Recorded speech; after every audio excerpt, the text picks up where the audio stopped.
सुमन ने फांसी लगा ली। यह सुनकर मैं अवाक रह गया। अभी उसकी उम्र ही क्या थी, महज 20 साल। ये उम्र तो पढ़ने लिखने और सुनहरे भविष्य के सपने बुनने की होती है। ऐसी कौन सी समस्या आ गई जिसके चलते सुमन ने इतना कठोर फैसला ले लिया। घर के सभी सदस्य जहां इसको लेकर तरह तरह की अटकलें लगाने लगे, वहीं मैं कुछ पल के लिए अतीत के पन्नों में उलझ गया। सुमन मेरी चचेरी बहन थी। सुमन के पिता यानी मेरे चाचा कलराज कचहरी में पेशकार थे। जाहिर है रुपए पैसों की उनके पास कोई कमी नहीं थी। ललिता चाची चाचा की दूसरी पत्नी थी। उनकी पहली पत्नी उच्च कुलीन थी, लेकिन ललिता चाची अति निम्न परिवार से आई थी।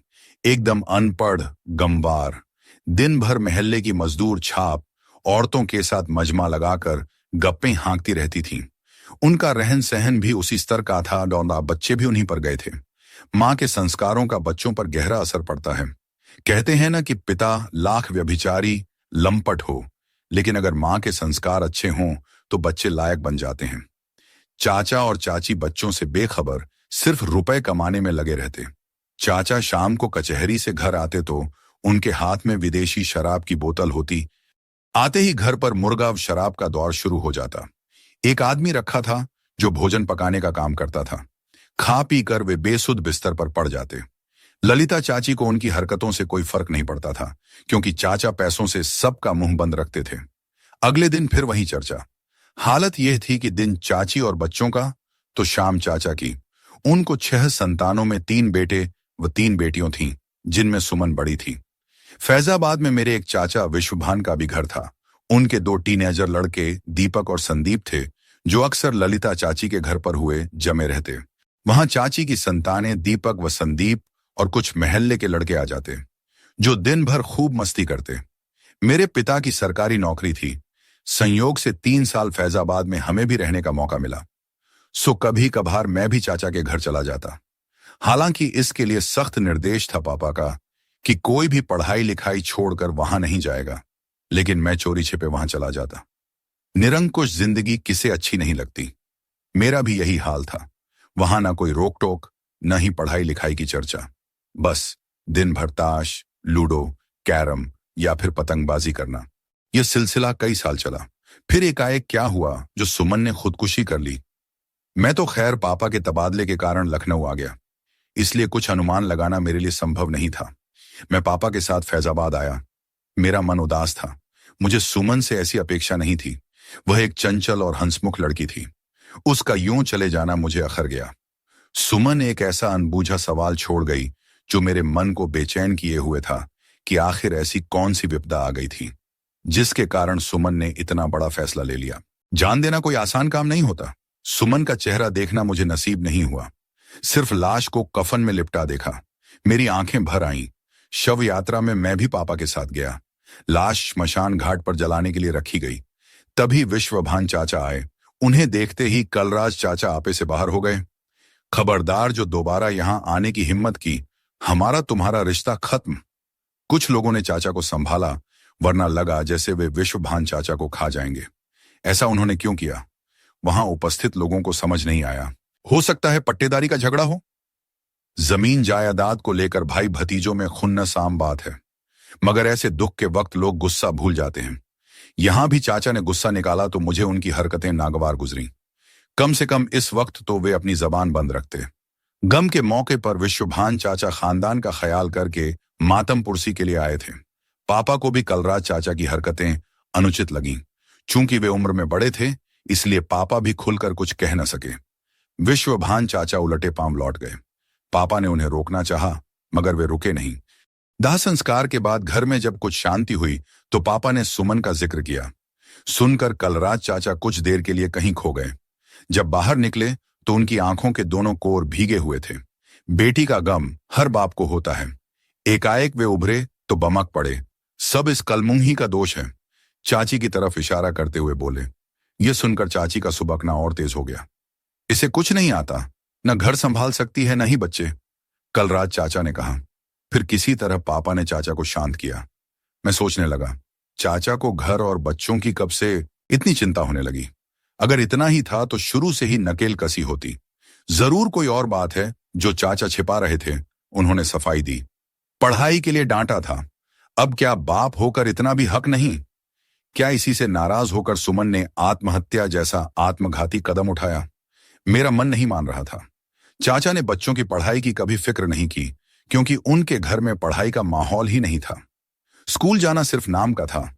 बहरहाल इस घटना के 10 साल गुजर गए। इस बीच मैंने मेडिकल की पढ़ाई पूरी की और संयोग से फैजाबाद के सरकारी अस्पताल में बतौर मेडिकल ऑफिसर नियुक्त हुआ। वहीं मेरी मुलाकात डॉक्टर नलिनी से हुई। उनका नर्सिंग होम था। उन्हें देखते ही मैं पहचान गया। एक बार ललिता चाची के साथ उनके यहाँ गया था। चाची की तबीयत ठीक नहीं थी। एक तरह से वे ललिता चाची की फैमिली डॉक्टर थीं। चाची ने ही बताया कि तुम्हारे चाचा ने इनके कचहरी से जुड़े कई मामले निपटाने में मदद की थी। तभी से परिचय हुआ। मैंने उन्हें अपना परिचय दिया। भले ही उन्हें मेरा चेहरा याद ना आया हो, मगर जब चाचा और चाची का जिक्र किया तो बोली, कहीं तुम सुमन की मां की तो बात नहीं कर रहे? हाँ हाँ, उन्हीं की बात कर रहा हूं, मैं खुश होकर बोला। उनके साथ बहुत बुरा हुआ।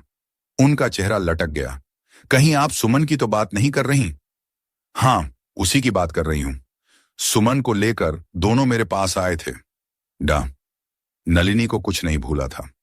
नहीं भूला तो निश्चय ही कुछ खास होगा। क्यों आए थे? जैसे ही मैंने पूछा तो उन्होंने सजग होकर बातों का रुख दूसरी तरफ मोड़ना चाहा। मैडम, बताइए आपके पास वे सुमन को क्यों लेकर आए? मैंने मनुहार की। आपसे उनका रिश्ता क्या है?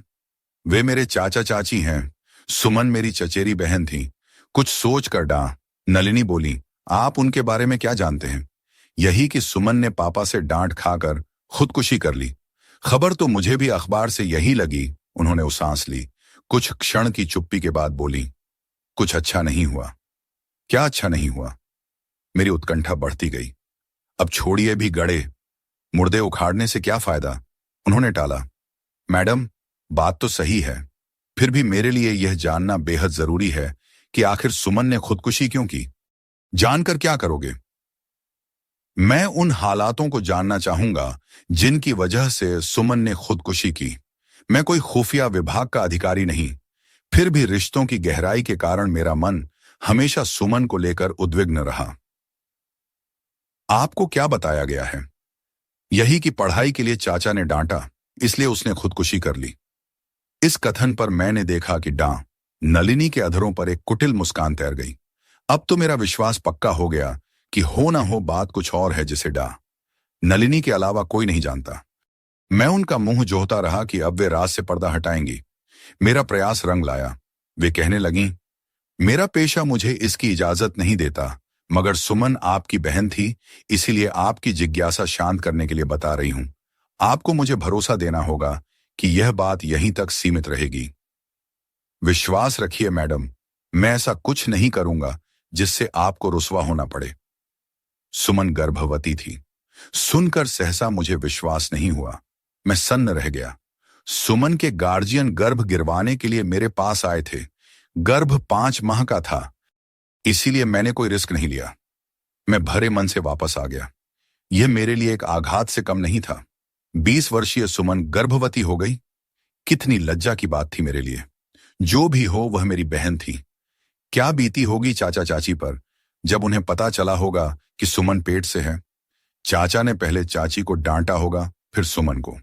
बच निकलने का कोई रास्ता नहीं दिखा तो सुमन ने खुदकुशी कर ली। मेरे सवाल का जवाब अब भी अधूरा रहा। मैंने सोचा, नलिनी से खुदकुशी का कारण पता चल जाएगा तो मेरी जिज्ञासा खत्म हो जाएगी, मगर नहीं। यहां तो एक पेंच और जुड़ गया। किसने सुमन को गर्भवती बनाया? मैंने दिमाग दौड़ाना शुरू किया। चाचा ने श्मशान घाट पर विश्वभान चाचा को देखकर क्यों आपा खोया? उन्होंने तो मर्यादा की सारी सीमा तोड़ डाली थी। वे उन्हें मारने तक दौड़ पड़े थे। मेरी विचार प्रक्रिया आगे बढ़ी। उस रोज वहां विश्वभान चाचा के परिवार का कोई सदस्य नहीं दिखा। यहां तक कि दिन भर डेरा डालने वाले उनके दोनों बेटे दीपक और संदीप भी नहीं दिखे। क्या रिश्तों में सेंध लगाने वाले विश्वभान चाचा के दोनों लड़कों में से कोई एक था? मेरी जिज्ञासा का समाधान मिल चुका था।